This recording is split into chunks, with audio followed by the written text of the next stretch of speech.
Mantan Gubernur DKI Jakarta Anies Baswedan buka suara usai gagal maju di Pilkada 2024. Anies menyebut saat ini seluruh partai politik di Indonesia tersandra oleh pemegang kekuasaan. Kekuasaan inilah yang mempengaruhi peta pilkada di sejumlah daerah. Kemudian ada yang usul supaya saya masuk partai atau bikin partai politik. Nah gini, kalau masuk partai, pertanyaannya, partai mana yang sekarang tidak tersandra oleh kekuasaan? Nah, jangankan dimasuki, mencalonkan saja terancam. Agak berisiko juga bagi yang mengusulkan. Jadi ini adalah sebuah kenyataan nih. Jadi kita lihat aja ke depannya. Apakah lalu akan buat partai politik baru? Gini, bila untuk mengumpulkan semua semangat perubahan yang sekarang makin hari makin terasa besar, dan itu menjadi sebuah kekuatan, diperlukan menjadi gerakan, maka membangun ormas atau membangun partai baru, mungkin itu jalan yang akan kami tempuh. Kita lihat sama-sama ke depan, semoga tidak terlalu lama lagi. Sejalan dengan Anies, Ketua DPD PDIP Jawa Barat Ono Surono menuding adanya pihak yang menjegal Anies untuk maju di Pilkada 2024. Namun tudingan ini dibantah langsung oleh Presiden Jokowi. Jokowi tekankan ia tidak terlibat dalam pemilihan calon di Pilkada 2024. Oh, saya itu kan ditudang-tuding kan banyak banget, nggak masalah itu saja, dituding mencegat, dituding menghambat, dituding, ya tapi kan memang itu urusan partai politik, mau mencalonkan dan tidak mencalonkan itu urusan koalisi, urusan partai politik, ada mekanisme, ada proses di situ. Saya bukan ketua partai, saya juga bukan pemilik partai, supaya tahu semuanya. Apa urusannya? Senada dengan Jokowi, Waketum Partai Gerindra Habibur Rahman menilai pernyataan Anies muncul karena dirinya tidak mendapat dukungan dari partai-partai untuk mencalonkan diri di Pilkada Jakarta. Kini nasi sudah menjadi bubur, peluang Anies maju di Pilkada telah terkubur. Publik pun menanti langkah Anies berikutnya. Apakah akan mendirikan partai atau bergabung dengan partai-partai politik yang katanya kini tersandra? Tim Liputan Anyus melaporkan.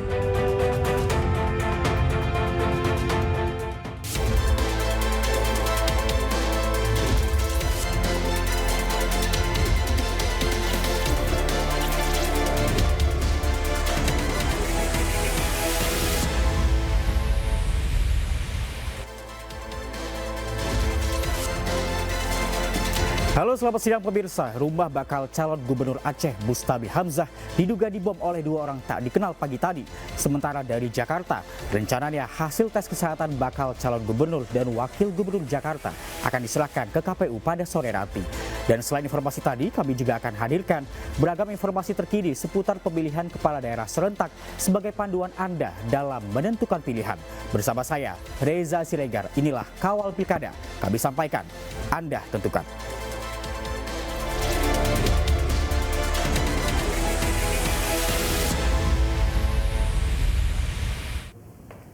Ya pemirsa, rumah bakal calon Gubernur Aceh Bustabi Hamzah diduga dibom oleh orang tak dikenal. Dari hasil rekaman CCTV, pelaku diketahui berjumlah 2 orang dan mengendarai sepeda motor. Pelemparan bom di kediaman bakal calon Gubernur Aceh Bustabi Hamzah dilaporkan terjadi Senin sekitar pukul 5 pagi. Saat kejadian, Bustabi Hamzah sedang berada di luar rumah. Namun istri, anak, dan kerabat yang sedang tertidur pulas ketika terkejut dengan suara ledakan keras yang menyasar dinding samping depan kediaman mereka. Berdasarkan hasil rekaman CCTV dari rumah Bustabi, pelaku diduga berjumlah 2 orang dan menggunakan sepeda motor saat melempar bom. Pasca kejadian, tim Gegana dan Inafis Polda Aceh dikerahkan ke lokasi untuk melaksanakan olah TKP. Ada suara yaitu pas sedang azan subuh, sekitar jam 5 ya, jam 5 lebih sedikit.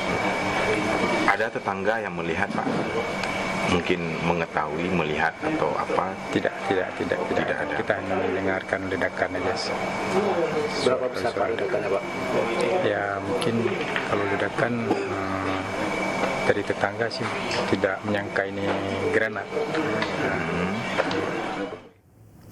Sementara itu pemirsa, pasangan Pramono Anung dan Rano Karno tidak sengaja bertemu dengan Anies Baswedan saat acara Car Free Day. Di pertemuan ini sekaligus menimbulkan pertanyaan, apakah Anies akan terlibat sebagai tim sukses pemenangan pasangan Pramono dan juga Rano.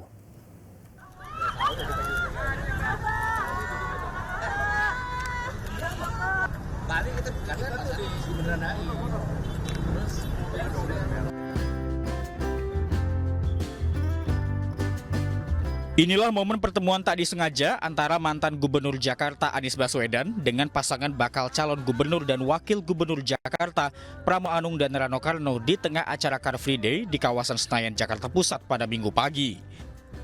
Usai pertemuan, Rano Karno memposting ucapan terima kasih untuk Anies di akun Instagramnya. Interaksi antara ketiganya langsung memunculkan isu bahwa Anies akan menjadi bagian dari tim sukses bagi pasangan Pramono dan juga Rano Karno. Pramono Rano pun membuka kerjasama untuk pihak-pihak yang ingin mendukung keduanya. Ya, untuk ketua tim pemenangan secara keseluruhan memang non-kader. Dan saya juga sudah sampaikan kepada Ibu Megawati.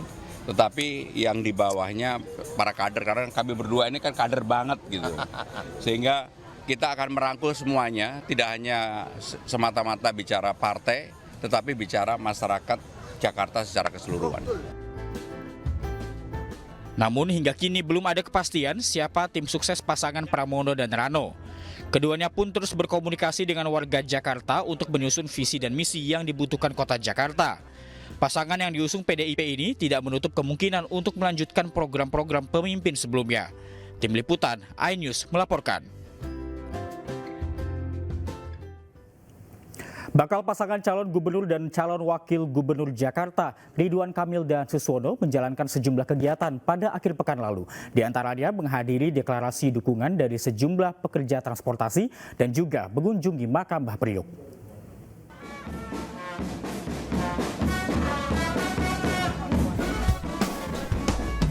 Pasangan bakal calon gubernur dan wakil gubernur Jakarta, Ridwan Kamil dan Suswono, menghadiri deklarasi dukungan dari sejumlah pekerja transportasi dan alumni Universitas Negeri di kawasan Bambu Apus, Cilangkap, Jakarta Timur pada Minggu pagi.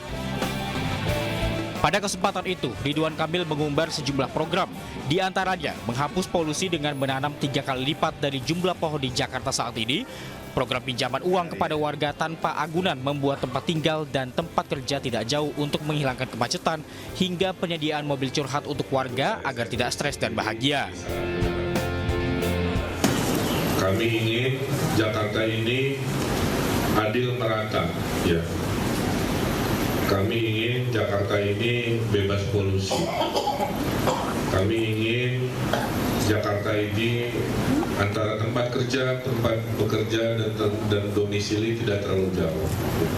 Sehingga mengurangi kemacetan, mengurangi polusi, bisa jalan kaki ibaratnya, bisa menabung, dan lain sebagainya. Berikutnya, Ridwan Kamil mengunjungi makam Mbah Priok di Jakarta Utara pada Minggu siang. Kunjungan ini untuk memperkenalkan diri pada para ulama dan juga warga sekitar. Ridwan Kamil yang mengenakan peci hitam, baju koko, dan celana panjang berwarna putih ini disambut meriah oleh sejumlah warga. Ridwan Kamil dan Suswono maju sebagai bakal calon gubernur dan calon wakil gubernur Jakarta dengan diusung oleh 12 partai politik. Nantinya RK Suswono akan menghadapi pasangan Pramono Anung Rano Karno dan Dharma Pangerekun Kunwardana di Pilkada Jakarta 2024. Tim Liputan, iNews melaporkan. Pemirsa, selain mendapat jabatan jika memenangi pilkada, gubernur dan juga wakil gubernur Jakarta nantinya berhak mendapatkan gaji pokok, tunjangan jabatan dan juga biaya operasional yang cukup fantastis. Berapa nilainya? Berikut informasinya untuk Anda.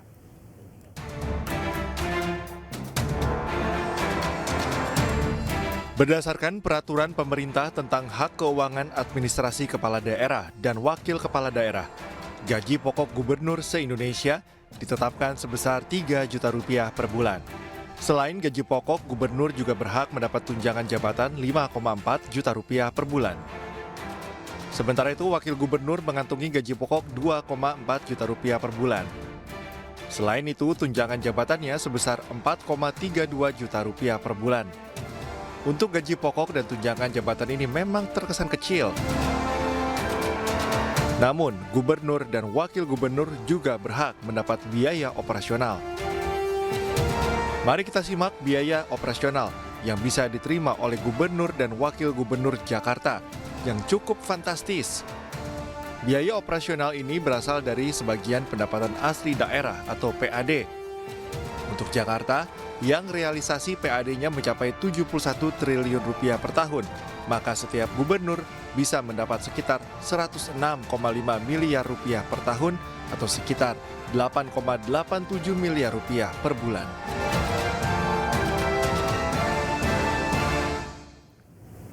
Bakal calon gubernur dan calon wakil gubernur Sumatera Utara, Bobi Nasution dan Surya, menjalani tes kesehatan di RSUP Haji Ara Malik Medan pada hari ini. Bobi Surya tiba di RSUP Haji Ara Malik Medan pada pukul 9 waktu Indonesia Barat. Keduanya turun dari mobil menggunakan pakaian bernuansa putih. Keduanya pun langsung masuk ke gedung pavilion RSUP Haji Ara Malik Medan untuk mengganti pakaian medis. Tes kesehatan dilakukan sebagai syarat sah mengikuti Pilgub Sumatera Utara 2024. Bobi mengatakan dirinya sudah melakukan sejumlah persiapan, di antaranya melakukan puasa selama 12 jam. Selain itu, Bobi pun mengaku sudah beristirahat cukup meski baru kembali usai menghadiri Rapimnas Partai Gerindra di Jakarta. Kami mengikuti tahapan di KPU untuk cek kesehatan, persiapannya tadi malam dan puasa. Karena aturannya diberikan baru puasa dari jam 8 malam. Kita masih puasa, terus ini persiapan berikutnya sepatunya bisa. Pak, ada persiapan khusus untuk kesehatan ini nggak sih Pak? Ya ada tadi cuma biasa untuk syarat-syarat tes. Protes melawan fenomena kota kosong terjadi di sejumlah daerah. Lantas berapa jumlah daerah yang diisi oleh calon tunggal di Pilkada 2024 ini? Selengkapnya usai jeda. Tetaplah di Kawal Pilkada.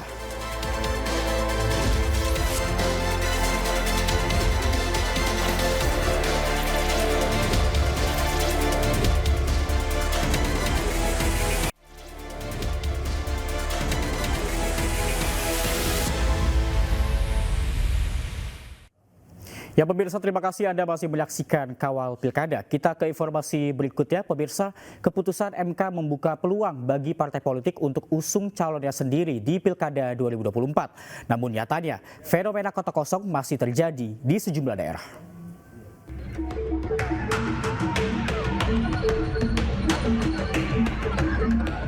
Fenomena melawan kota kosong masih ditemukan di sejumlah daerah. Masyarakat pun mulai beraksi atas banyaknya calon tunggal. Di Muna Barat, Sulawesi Tenggara, mahasiswa dan pemuda turun ke jalan memprotes hanya ada satu calon bupati di daerahnya. Bahkan mereka menyatakan akan mendukung kota kosong pada pemilihan bupati serentak November mendatang. KPU pun akhirnya memperpanjang masa pendaftaran di daerah yang hanya diikuti calon tunggal. KPU akan membuka kembali pendaftaran calon kepala daerah pada 2 hingga 4 September mendatang. Memperpanjang masa pendaftaran, perpanjangan masa pendaftaran ini terlebih dahulu dilakukan masa sosialisasi. Sosialisasi selama 3 hari, yaitu tanggal 30, 31, dan 31 Agustus dan 1 September. Mulai tanggal 2, 3, dan 4 selama 3 hari KPU Provinsi dan KPU Kabupaten Kota yang dimana ada calon tunggal dan masih tersisa partai politik yang belum bisa mengajukan bakal pasangan calonnya, maka dipersilahkan untuk melakukan pendaftaran ya. Saat ini tercatat ada 48 daerah yang diikuti calon tunggal. Bila nantinya tetap tidak ada calon tambahan, maka calon yang terdaftar akan melawan kota kosong. Tim Liputan iNews melaporkan. Ya pemirsa, fenomena kota kosong terus meningkat di setiap pilkada. Mari kita lihat perbandingannya dari tahun ke tahun pemirsa. Dalam grafis berikut ini kita lihat perbandingan kota kosong yang terjadi di sejumlah daerah dalam pilkada yakni pada tahun 2017 ada sebanyak 9 daerah yang melawan kota kosong. Kemudian meningkat di tahun 2018 terdapat 16 daerah. Kemudian meningkat di tahun 2020 sebanyak 25 daerah ini melawan kota kosong, dan pada tahun ini di Pilkada 2024 meskipun keputusan MK ini dapat partai ini dapat mengusung calonnya sendiri, namun kita lihat jumlah kota kosong meningkat hingga 48 daerah. Dan kita lihat pemirsa, skenario jika nantinya ada calon tunggal melawan kota kosong, dan lantas bagaimana jika nantinya yang menang kota kosong, kita lihat pemirsa di grafis berikutnya. Ya, kita lihat jika nantinya kota kosong yang menang dalam pemungutan suara di Pilkada, nantinya pemilihan ulang ini akan dilakukan di periode berikutnya dan posisi sementara akan diisi oleh penjabat sementara. Dan kita lihat nantinya untuk jika nantinya dimenangkan oleh calon tunggal, mereka dapat memimpin suatu daerah jika menang lebih dari 50% suara. Dan kita lihat pemirsa, untuk informasi grafis berikutnya. Ya, kita lihat kembali pemirsa. Ya, dan nantinya kita lihat pemirsa, jika nantinya kota kosong ini menang dalam Pilkada, penjabat sementara akan dipimpin ataupun diusung ataupun dipilih oleh pemerintah setempat. Dan pemirsa, kita beralih ke informasi berikutnya. Meski hampir mustahil kalah dalam melawan kota kosong, namun dalam sejarah Pilkada Indonesia, kota kosong pernah menang melawan calon tunggal, yaitu dalam Pilkada 2018 di pemilihan Wali Kota Makassar.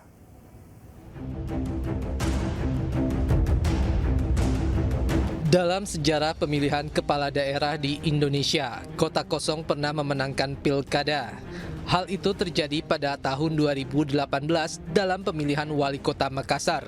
Hanya terdapat satu pasangan calon yang maju saat itu, yakni Munafri Arifuddin dan Andi Rahmatika Dewi. Pasangan Munafri Andi sendiri diusung oleh 10 partai politik, yakni Nasdem, Golkar, PAN, Hanura, P3, PDIP, Gerindra, PKS, PKPI, dan PBB. Dari hasil rekapitulasi pasangan Munafri Andi, total mendapatkan 264.071 suara, sementara kota kosong berhasil meraih 300.969 suara. Atas kemenangan kota kosong, pemerintah menunjuk Muhammad Iqbal Suhaib sebagai penjabat Wali Kota Makassar hingga Pilkada dilakukan kembali pada tahun 2020. Menariknya, pada Pilkada 2024, Munafri Arifuddin kembali akan mencalonkan diri sebagai calon Wali Kota Makassar bersama dengan Aliyah Mustika Ilham sebagai pasangannya. Pasangan Munafri Aliyah telah mendapatkan dukungan dari sejumlah partai, di antaranya Golkar, Perindo, PAN, dan Demokrat. Tim Liputan iNews melaporkan. Pemirsa, gelaran Pilkada 2024 penuh dengan kejutan. Manuver sejumlah partai pun panaskan mesin politik di Pilkada 2024 mendatang. Informasi selengkapnya usai jeda, tetaplah di Kawal Pilkada.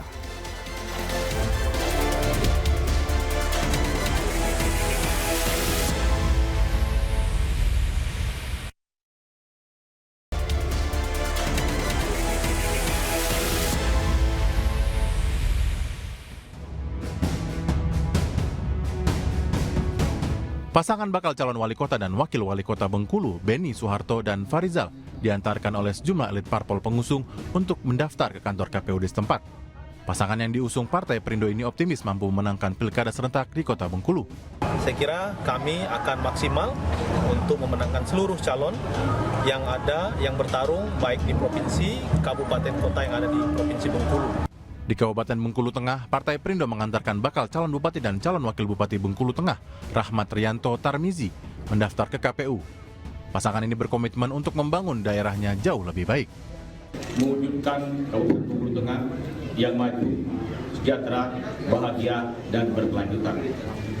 Ada 5 program unggulan kami yang insya Allah nanti pada saat rakyat Bengkulu Tengah memilih kami pada tanggal 27 November 2024 akan dengan pasti kami jalankan dengan penuh semangat. Sementara itu di Kota Medan, Sumatera Utara, ribuan masyarakat bersama parpol pengusung ikut mengantarkan pasangan bakal calon wali kota dan calon wakil wali kota Medan, Riko Waas dan Zakiuddin Harahap, mendaftarkan diri ke kantor KPU Kota Medan. Mudah-mudahan pendaftaran kami ini berjalan lancar, tidak ada kekurangan satu apapun, dan tentunya apresiasi kami dan terima kasih yang sebesar-besarnya. Partai Perindo akan mengawal penuh kemenangan seluruh calon kepala daerah yang diusung maupun didukung pada Pilkada serentak 2024 mendatang. Tim Liputan iNews melaporkan. Ya pemirsa, gelaran Pilkada 2024 penuh dengan kejutan. Manuver sejumlah partai pun panaskan mesin politik di Pilkada 2024 mendatang.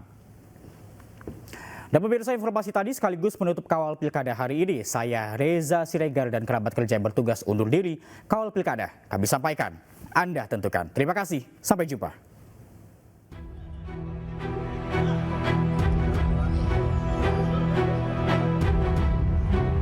Sejumlah kejutan tersaji dalam pencalonan Pilkada 2024. Salah satu yang terpanas adalah manuver PDIP di Pilkada Jakarta. Banyak yang mengira Anies akan diusung PDIP, apalagi jelang pendaftaran Anies mendatangi DPP PDIP. Tak hanya Anies, nama Ahok pun sempat muncul menjadi calon dari PDIP. Elektabilitas keduanya yang cukup tinggi menjadi salah satu pemicunya. Namun PDIP mengejutkan publik dengan memilih Pramono Anung dan juga Rano Karno sebagai bakal calon gubernur dan wakil gubernur Jakarta. Ya, inilah suatu elemen surprise. Bagaimana juga Mas Pramono Anung dengan pengalaman yang sangat luas sebagai seorang politisi, negarawan dengan pengalaman yang sangat lengkap di partai, di anggota legislatif, pimpinan DPR RI, dan kemudian juga menteri. Maka Mas Pram memberikan suatu solusi terbaik bersama dengan Mas Rano Karno untuk Jakarta. Tidak hanya di Jakarta, manuver PDI Perjuangan di Jawa Barat juga menyentakkan publik. Di hari terakhir pendaftaran calon, PDIP mengusung pasangan JJ Wiradinata dan selebriti Ronald Surapraja sebagai bakal calon gubernur dan wakil gubernur Jawa Barat. Keduanya pun mendaftar secara online. Sementara PKS dan Nasdem memilih untuk keluar dari Kim Plus di Jawa Barat. Mereka ajukan calonnya sendiri, yaitu Ahmad Saiku dan Ilham Habibie. Manuver mengejutkan lainnya terjadi di Pilkada Banten. Golkar yang sebelumnya bersama Kim Plus mendukung Andra Soni Dimyati, tiba-tiba banting setir kembali mendukung kadernya Airin Rahmidiani dan kader PDIP Ade Sumadi. Memang ini prosesnya panjang. Memang kalau barang bagus itu pasti banyak yang minat. Kalau